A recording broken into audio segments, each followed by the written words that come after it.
Durante o discurso à nação, o presidente Donald Trump elogiou o sucesso do ataque às bases nucleares iranianas e rechaçou que qualquer retaliação ao povo americano será respondida com uma força muito maior. Pedro Trito. Acompanhado do vice-presidente J.D. Vance, do secretário de Estado Marco Rubio e do secretário de Defesa Pete Hegseth, o presidente Donald Trump discursou sobre o ataque às instalações nucleares do Irã. No pronunciamento, explicou o objetivo do ataque. Há pouco tempo, os militares dos Estados Unidos realizaram ataques massivos de precisão nas 3 principais instalações nucleares do regime iraniano, Fordow, Natanz e Isfahan. Todos ouviram esses nomes durante anos, enquanto construíam este empreendimento terrivelmente destrutivo. Nosso objetivo era a destruição da capacidade de enriquecimento nuclear do Irã e o fim da ameaça nuclear representada pelo Estado número 1 do mundo, patrocinador do terror. Durante sua fala, exaltou o sucesso da missão. Tonight I can report to the world that the strikes were a spectacular. Esta noite, posso relatar ao mundo que os ataques foram um sucesso militar espetacular. As principais instalações de enriquecimento nuclear do Irã foram total e completamente destruídas. O Irã, o valentão do Oriente Médio, precisa agora procurar a paz. Se não o fizerem, os ataques futuros serão muito maiores e muito mais fáceis. Durante 40 anos, o Irã tem dito: morte à América, morte a Israel, um resultado direto de seu ódio em particular. Muitos foram mortos pelo seu general Qassem Soleimani. Decidi há muito tempo que não deixaria isso acontecer. I decided a long time ago that I would not let this happen. It will not continue. O presidente também agradeceu ao primeiro-ministro israelense Benjamin Netanyahu. Quero agradecer e felicitar o primeiro-ministro Netanyahu. Trabalhamos em equipe como talvez nenhuma equipe jamais tenha trabalhado antes. E percorremos um longo caminho para apagar esta terrível ameaça a Israel. Quero agradecer aos militares israelenses pelo maravilhoso trabalho que realizaram. Trump também elogiou o trabalho dos compatriotas. E o mais importante, quero felicitar os grandes patriotas americanos que pilotaram aquelas máquinas magníficas esta noite. E todos os militares dos Estados Unidos numa operação como o mundo não via há muitas e muitas décadas. Esperamos que não precisemos mais de seus serviços nesta intensidade. Espero realmente. Quero também felicitar o presidente do Estado-Maior Conjunto General Dan Kane, general espetacular, e todas as mentes militares brilhantes envolvidas neste ataque. Com tudo isso dito, insisto, haverá paz ou haverá uma tragédia para o Irã, muito maior do que a que testemunhamos nos últimos dias.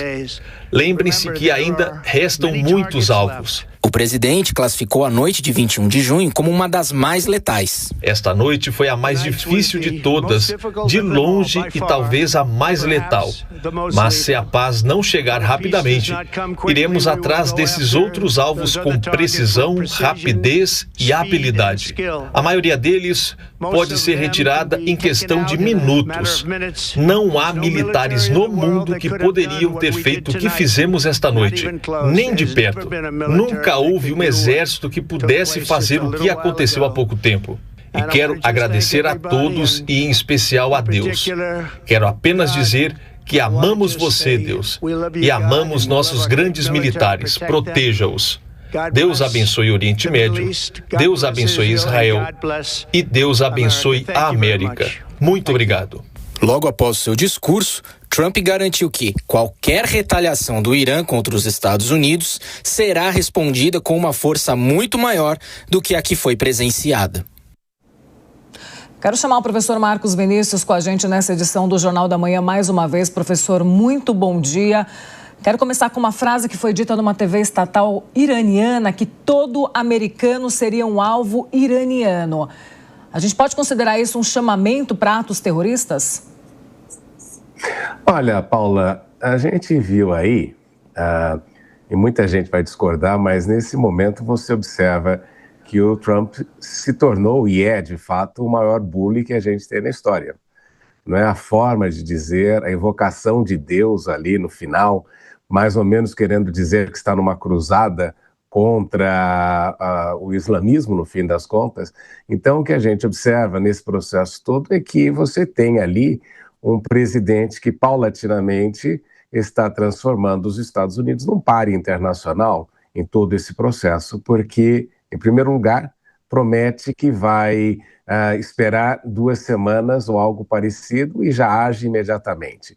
Segundo, diz que vai fazer negociação, mas a negociação é interrompida por atos de guerra que combinou em ação conjunta com o Estado de Israel. Então, está claramente definido em todo esse processo de que os Estados Unidos se transformaram num país em que não se pode confiar, e aquilo que o presidente dos Estados Unidos fala por um lado da boca, ele nega pelo outro. Então, nós temos aí uma situação extremamente complexa, porque o mundo que sempre teve aí nos últimos anos, em Washington, na Casa Branca, determinada confiança de que o presidente dos Estados Unidos teria algum tipo de confiabilidade, perdeu.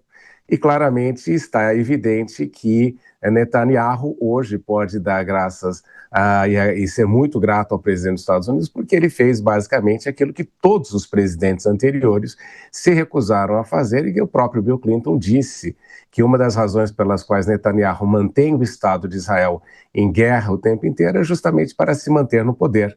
Isso o presidente Clinton falou recentemente, por essa razão que ele achava que a melhor negociação foi aquilo que Trump mesmo impediu a pedido de Netanyahu alguns anos atrás.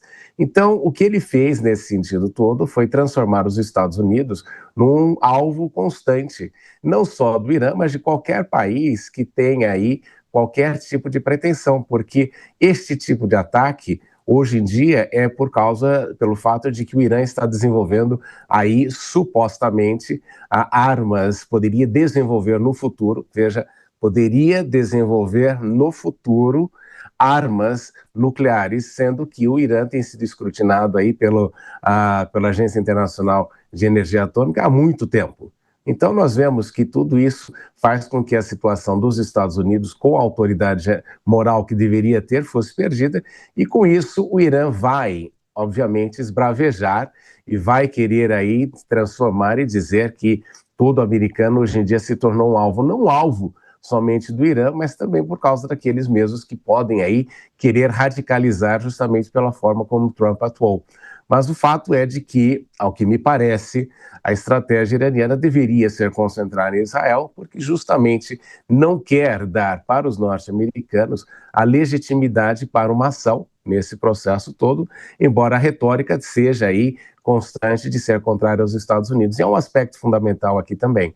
Trump colocou os Estados Unidos numa guerra sem a devida autorização para fazer isso.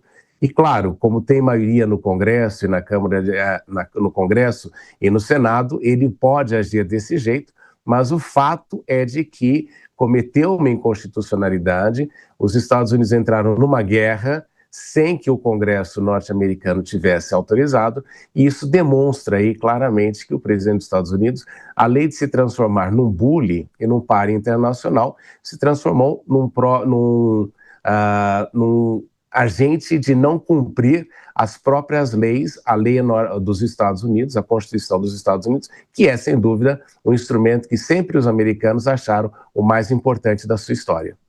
Pois é, e o ponto central também é bem controverso, já que nessa semana o Rafael Grossi, que é o chefe da Agência Internacional de Energia Atômica, concedeu uma entrevista à televisão americana dizendo que eles não tinham provas de que o Irã estaria no caminho de avançar para uma arma nuclear. Foi perguntado claramente e ele disse, não era para amanhã certamente, talvez não fosse uma questão de anos, e não acho que fosse uma questão de anos, mas é apenas uma especulação, mas não temos provas de que caminhava para isso. Então, de novo, a gente vai lembrar aqui do ataque ao Iraque do Saddam Hussein com as armas de destruição em massa. Mas, professor, a partir dessa entrada do Trump, há pouco o Luca Bassani falava da expectativa para a opinião de líderes mundiais. E o Keir Starmer foi o primeiro a se manifestar na Inglaterra, dizendo que não é interessante que o Irã tenha efetivamente uma arma nuclear. Mas o que dá para a gente esperar de outras falas a partir de agora, professor? Lembrando que nesse momento, quem nos acompanha com imagens, observa também imagens de Israel ao vivo nesta manhã de domingo. Professor, o que dá para a gente esperar dos demais líderes?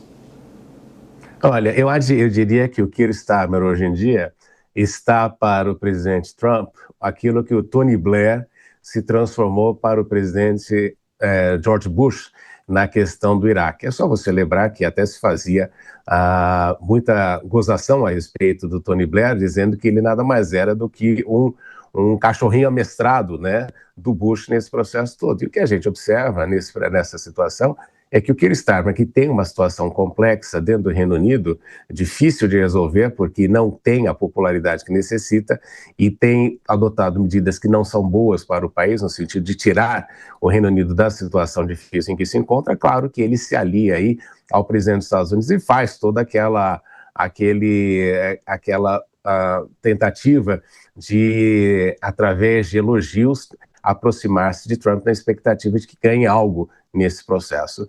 A França, com certeza, o presidente Macron vai manifestar-se contrariamente à ação, porque isto é sempre uma característica francesa, embora fale uma coisa e na prática não possa fazer muita coisa, porque também, como todos os países europeus, se tornaram aí nesse processo todo um pouco daquele sistema feudal que a gente observava no passado, em que os países europeus se tornaram basicamente vassalos da vontade dos Estados Unidos no processo todo. Então, é uma situação complexa. Agora, os chineses, obviamente, pedirão calma neste processo, porque entendem que e não querem uma disrupção na economia mundial, porque isso seria problemático para a própria China. E o grande amigo que se tornou aí um amigo que não se sabe se é amigo ou inimigo do Irã é a própria atuação de Moscou, porque aí também, e aqui é importante entender, a mensagem fica muito clara, porque Trump deixa dizendo assim: se você não fizer aquilo que nós quisermos, o processo de levar aí uma negociação adiante, nós poderemos bombardear você. E claro que para Moscou isso é uma mensagem importante, porque não se sabe aí o que os Estados Unidos poderiam fazer com relação à Rússia nesse processo todo de tentar forçar aí uma negociação com a Ucrânia, ou que poderia fazer Moscou em revide neste processo para justamente enfatizar a sua atuação e a sua vitória na questão da guerra da Ucrânia. Então, abrem-se muitos problemas neste processo todo. Agora, o que nós veremos é que o Sul global, em peso, vai aí manifestar-se contra a sua atuação nos Estados Unidos, e agora o que nós estamos esperando, Nonato, é justamente a manifestação do ministro de Relações Exteriores, que vai acontecer daqui a pouco, se eu não me engano, na reunião da Organização da Comunidade Islâmica, que é aí a segunda maior organização internacional do mundo, e nós estamos esperando para ver o discurso dele, para entender mais ou menos o que o Irã pretende fazer neste processo todo.